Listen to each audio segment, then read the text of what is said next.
సంపదను పెంచుకోవడం కోసం వాళ్ళని ఏ విధంగా బలిపశులు చేసి సమాజంలో వాళ్ళ కుటుంబాలని ఎలా విచ్ఛిన్నం చేస్తున్నారో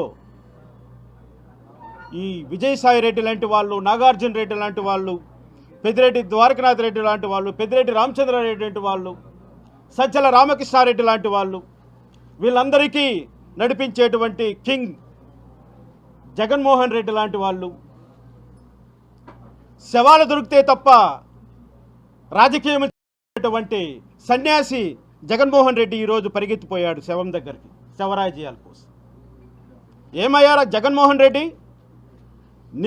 నీతో పాటు జైల్లో గడిపినటువంటి ఏటు విజయసాయి రెడ్డి ఇంత అరాచకాన్ని, ఇంత జుగుప్సాకరమైనటువంటి వాతావరణాన్ని రాష్ట్రంలో సృష్టిస్తే ఆ విషయం గురించి నువ్వు పట్టించుకోకుండా శవరాజకీయాల కోసం పరిగెత్తి వెళ్ళావంటే జగన్మోహన్ రెడ్డి ఏమిటి ఈ దారుణాలు?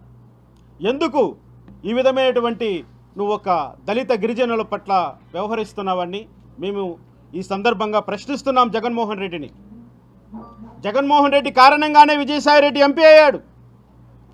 జగన్మోహన్ రెడ్డి కారణంగానే విజయసాయి రెడ్డి 1000 కోట్లకు వారసుడయ్యాడు. కానీ తన వారసత్వాన్ని నిలబెట్టుకోలేనటువంటి ఒక ముసలి వయసులో ఈ విధమైనటువంటి ఒక గిరిజన మహిళను ఎన్నుకొని తన కోసం వాడుకొని